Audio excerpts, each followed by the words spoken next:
एकीकडे विरोधी पक्षनेते राहुल गांधी आज करवीर नगरी कोल्हापूरमध्ये तर दुसरीकडे पंतप्रधान नरेंद्र मोदी आज महाराष्ट्र दौऱ्यावर आहेत।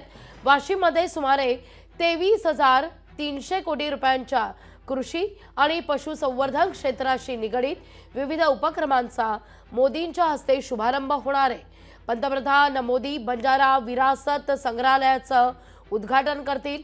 ठाण्यातील 32,800 कोटी रुपयांच्या विविध प्रकल्पांचं उद्घाटन करणार आहेत। पायाभरणी सुद्धा होईल।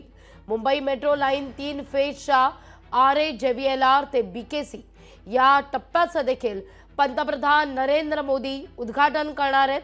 पंतप्रधान नरेंद्र मोदींचं मिशन विधानसभा आपण पाहतोय। ठाणे महापालिकेच्या नवीन इमारतीचं भूमिपूजन होईल।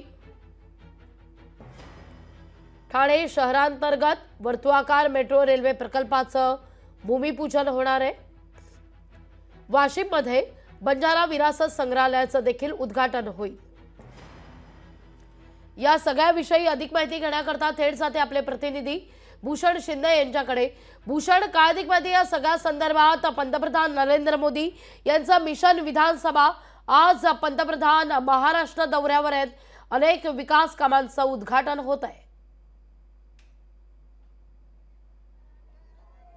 नक्कीच लागवी बंजारा समाजाची काशी असणाऱ्या पोहरादेवी इथं आज पंतप्रधान नरेंद्र मोदी यांचं आज आगमन होणार आहे। अगदी पहिल्यांदाच पंतप्रधान नरेंद्र मोदी या संपूर्ण ठिकाणी येत आहे आणि एकंदर या संपूर्ण समाजाची जी वोट बँक आहे त्यांना आज ते साथ घालणार आहेत। एकंदर आज बंजारा समाजाची बंजारा विरासत आहे अशा प्रकारे एक नंगारा भवन याचा आज लोकार्पण आहे। तो अत्यंत महत्त्वाचा कार्यक्रम आज इथे पार पडणार आहे। बंजारा समाजाची संस्कृती, त्यांची परंपरा, त्यांचं एकंदर वैशिष्ट्य, त्यांचा इतिहास या सगळ्या गोष्टी दाखवणारा हा संपूर्ण नंगारा भवन जे आहे त्याचं आज लोकार्पण होणार आहे। एकंदर 10 ते 11च्या सुमारास पंतप्रधान नरेंद्र मोदीकडे येणार आहेत आणि एकंदर या संपूर्ण लोकार्पण सोहळ्यानंतर त्यांची सभा देखील पार पडणार आहे। सध्या आपण त्या सभेच्या ठिकाणी आहोत आणि सभेच्या ठिकाणी सुद्धा आपण पाहू शकता अनेक बंजारा समाजाचे नागरिक किंवा त्यांचे एकंदर जे पाईक आहेत ते स्वतः इथं आपल्याला पारंपरिक नृत्य करताना पाहायला मिळत आहेत। एकंदर त्यांची जी पारंपरिक वेशभूषा आहे त्या वेशभूषेत आपल्याला सध्या आपल्याला पाहायला मिळत आहेत आणि एकंदर संपूर्ण हा दिवसभराचा कार्यक्रम आटपून त्यानंतर पंतप्रधान नरेंद्र मोदी हे मुंबईच्या दिशेने रवाना होणार आहेत। तिकडे सुद्धा त्यांचे कार्यक्रम पार पडणार आहेत। मात्र सध्या तरी आपल्याला या संपूर्ण ठिकाणी चोख पोलीस बंदोबस्त आहे तो पाहायला मिळत आहे आणि एकंदर बंजारा समाज राज्यामध्ये साधारण 2 कोटीच्या साधारण घरामध्ये आपली ही वोट बँक आहे। त्यामुळे आज साधारण इकडे 2 ते 3 लाख बंजारा समाजाचे नागरिक इथे येतील आणि सभेला पाहतील अशा प्रकारे अंदाज व्यक्त केला जात आहे। लागवी निश्चित धन्यवाद भूषण, तुम्ही दिलेल्या एकूणच या सविस्तर माहिती करता।